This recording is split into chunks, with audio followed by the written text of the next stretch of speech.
Hello friends, welcome back to our channel Manya Academy. जैसा कि आप जानते हैं कि हमने 1000 स्टेट्समैन की सीरीज शुरू की हुई है जो कि कवर करेगा पूरा आपका लिटरेचर पोर्शन। अगर आप किसी भी टीजीटी और पीजीटी का एग्जाम दे रहे हैं तो उसमें आपके लिए बहुत ही ज़्यादा हेल्पफुल रहेगा। तो चलिए शुरू करते हैं। अगर आपने चैनल को सब्सक्राइब नहीं किया है तो प्लीज़ सब्सक्राइब कर लीजिए। तो चलिए शुरू करते हैं। जेन ऑस्टन्स नॉर्थैंगर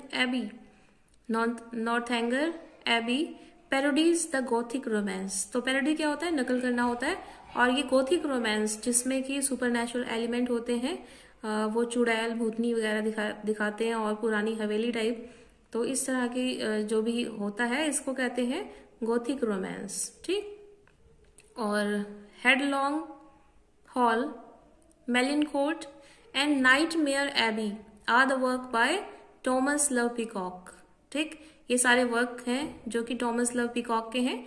इससे पहले हमने देखा कि जो शैली ने लिखा था द डिफेंस ऑफ पोइट्री, वो किसके रिप्लाई में लिखा था? इसी राइटर के टॉमस लव पीकॉक ने लिखा था the 4 ages of poetry.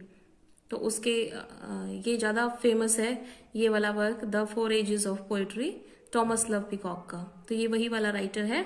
The essay on the knocking at the gate in Macbeth was written by Thomas De Quincy.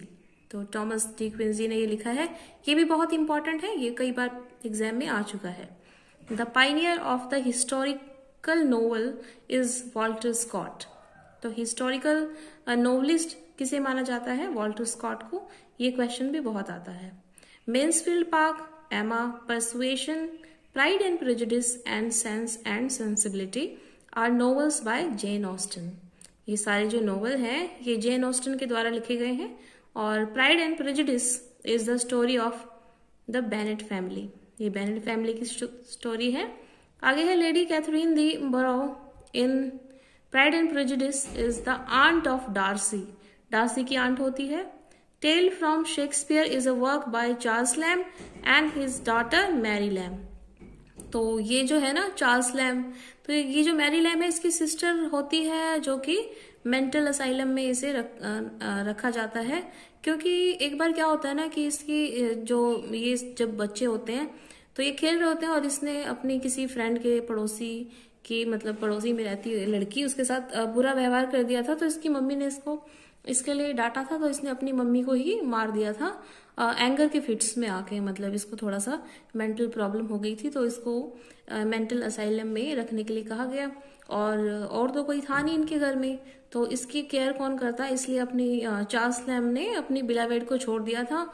और ये पूरा अपना जीवन जो है अपनी बहन जो सिस्टर है मैरी लैम, इसकी केयर में रखता है। और जो है इन दोनों ने मिलके ये जो टेल फ्रॉम शेक्सपियर जो है इन दोनों ने लिखी है, भाई बहन ने।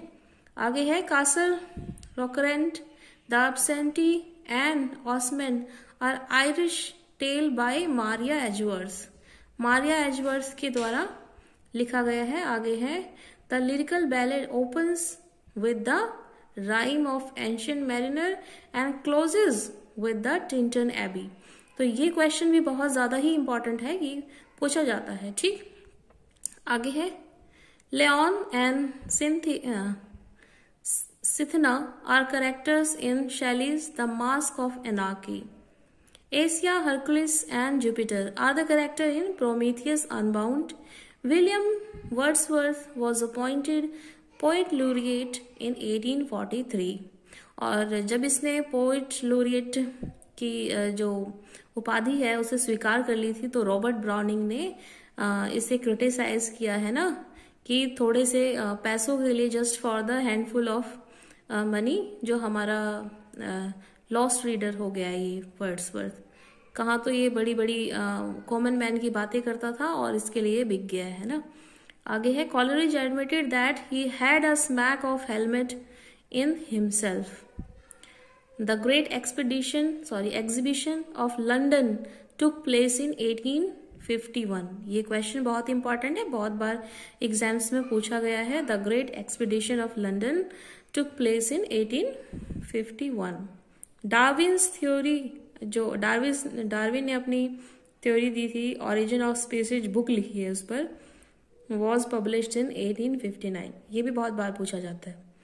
The poem the Princess dealing with the theme of new women was written by Tennyson. तो विमेन एजुकेशन के बारे में द प्रिंसेस में टेनिसन ने लिखा है। Ulysses in the famous poem of the same name by Tennyson declares I am the part of all that I have met.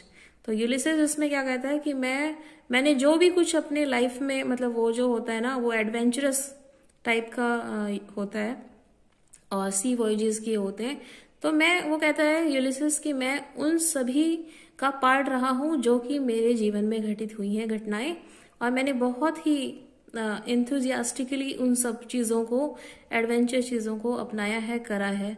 तो वो ये कहता है, the poem Ulysses end with the determination to strive, to seek, to find and not to yield. तो वही बात है ना कि आपको भी जो है ना यही करना है अपने एग्जाम में, कि आपको भी स्ट्राइव करना है, सीक करना है, फाइंड करना है और हार नहीं माननी है। ठीक।